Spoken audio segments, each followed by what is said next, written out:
If I asked you who you are, what would you say? Your body? Your name? Your thoughts? Your job? Who are you?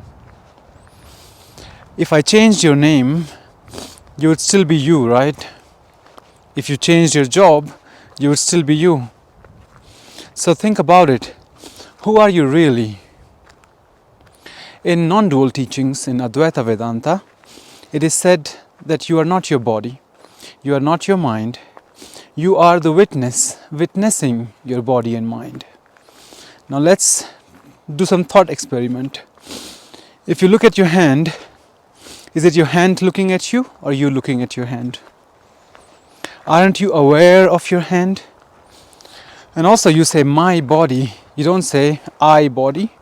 So you look at your body as a possession, not as you, but something that you have. Same with your mind, same with your thoughts, same with your emotions. Although to you it feels like you go through so many thoughts and emotional changes and they seem so real that it feels like that's who you are, your thoughts, your emotions.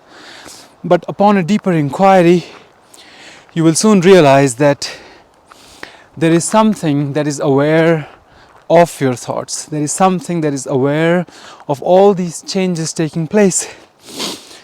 In the Upanishad, in the scriptures, it is said, Tat Tvamasi, you are that. What does it mean? You are that which is aware of all things that it is aware of.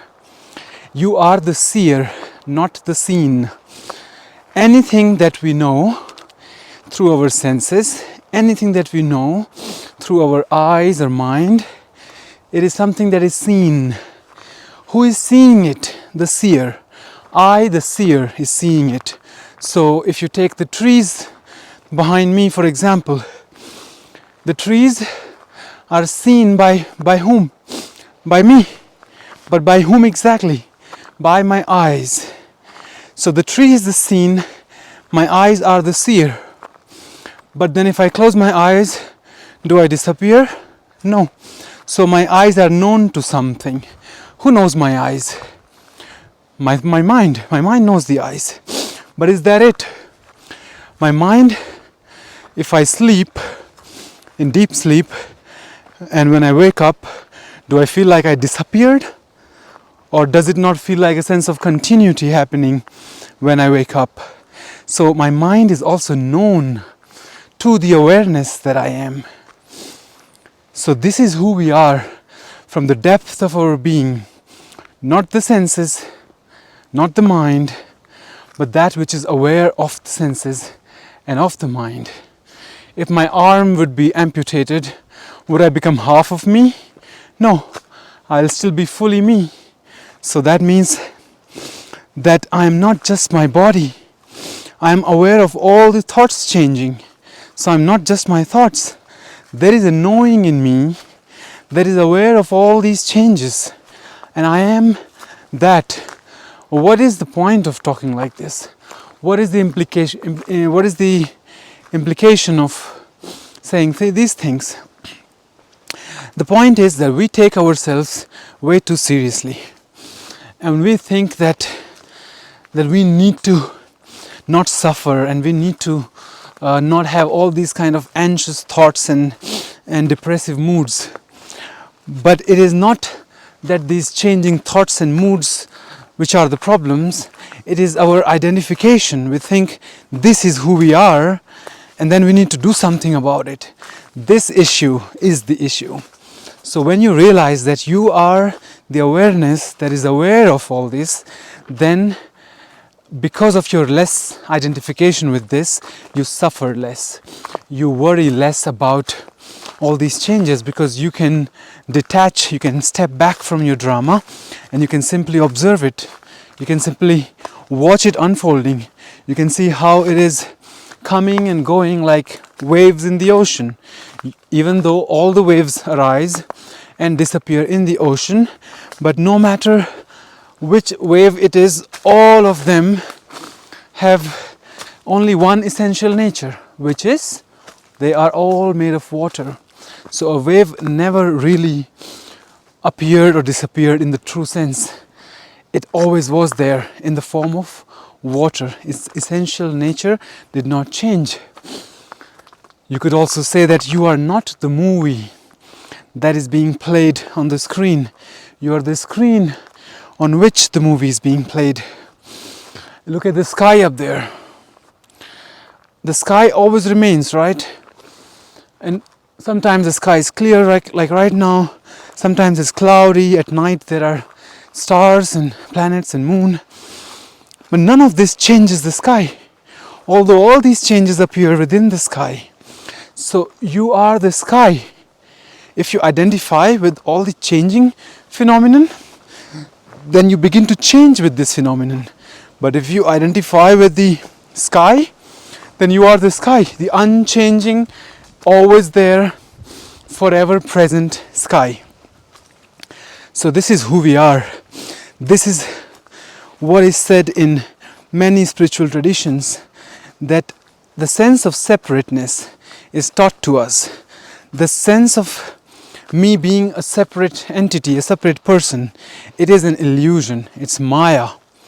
Not in the sense that it's not real at all, but in the sense that it is not what it seems to be.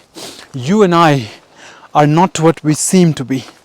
We are the unchanging, forever present, witnessing being. And as a witness, you never go through changes.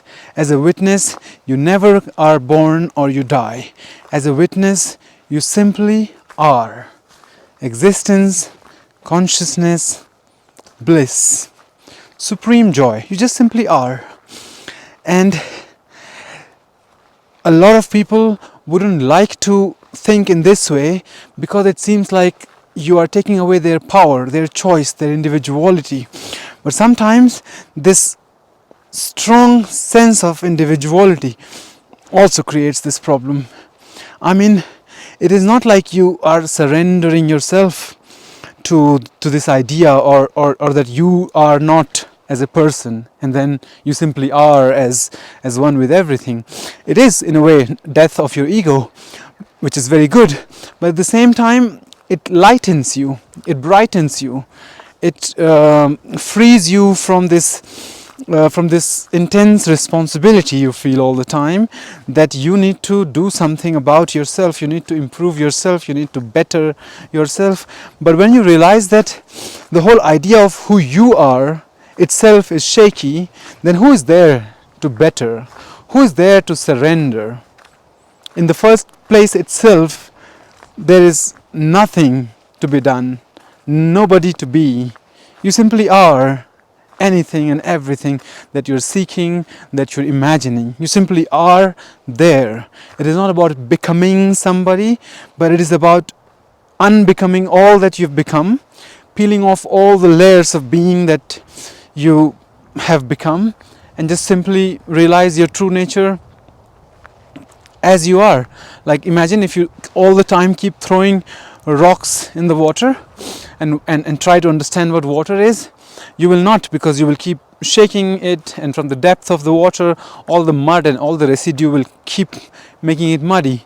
But if you stop throwing these stones in the water, eventually the water will settle and you will see it clearly. So it is the same with you. If you stop all the time thinking, imagining, doing something, improving yourself, and just wait and watch, and you'll begin to see your true nature as the witness. After all the knowings, all the experiences that we have, in a deeper sense, we are simply aware of them. Awareness is the fundamental nature of everything. Awareness is where everything starts from.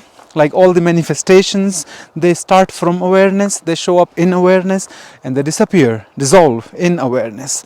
So, as awareness, we are never born, we will never die. As the body, we were accumulated, and then we will be dissolved. But as awareness, we were, we are, we will always be there. This is supposed to give you peace and supposed to give you a lightness through which you can move in life. Because all these individuals, they become so heavy and so serious in life. They feel like they are the body, they are the mind. But even science tells us that in several years all the cells are changed. 5 years ago you were not thinking the way that you are thinking, you were not looking the way you are looking now, if you compare it even 5 years ago or even from your childhood. But there is a sense of I am that doesn't change, right? You always feel the same person from inside, same person, same thing, whatever you call it. You always feel that thing from inside, that sense of continuity. But microscopically looking at you, nothing has been the same. Everything has changed. Every single cell has changed over the years. So many thoughts, so many things have changed. But you, as the feeling, as the knowing, are always the same person, are always the same awareness actually. So that's who you are. And this is not the end, this is the beginning of reliving, reimagining this life. When we live like that, we realize that this is just a play of the senses, that we have to act like we're all separate, and we have to categorize life, we have to classify things, we have to give them names and forms and shapes and sizes, to just be able to play the game. Like the game of football, you have to put two teams together, you have to create a goal post, and then you have to play. You have to imagine 90 minutes and all those things that make it interesting. So that's the same with our lives. When we begin to take it seriously, then the problem begins. So this is the implication of realizing that you are just one, all one. You and I, the trees, everything is just all one, connected to the same source. There is separateness only in naming these things. We will talk about this in another video. But just to put it simply here, is that only after you give it a name, tree, you separate it from the sky or from the forest or from the earth. But if you don't give it a name, or don't give name to anything, you see that all these things, they merge into each other, and they're always changing. This tree is always changing. Look, its bark has been eaten by whatever, and the gum is coming out, and it has changed its shape over the years. It is not the same tree, but for the sake of our convenience, we give names to these flow and processes and call them things. You and I don't exist. These trees don't exist in the sense that we understand them. In a deeper sense, everything is always merging into everything else. So me, Hitesh, as this separate entity is just an illusion. And so when I realize it sincerely and deeply, it gives me calmness. It makes me less heavy, and it makes me feel like I can freely, lightly move through life without worrying so much about every single detail. And I wish the same to you.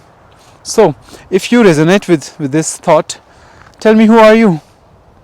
And I'll see you in the next video. Let's go deeper into these conversations from here on. Take good care of yourselves, consider subscribing, and I'll see you soon.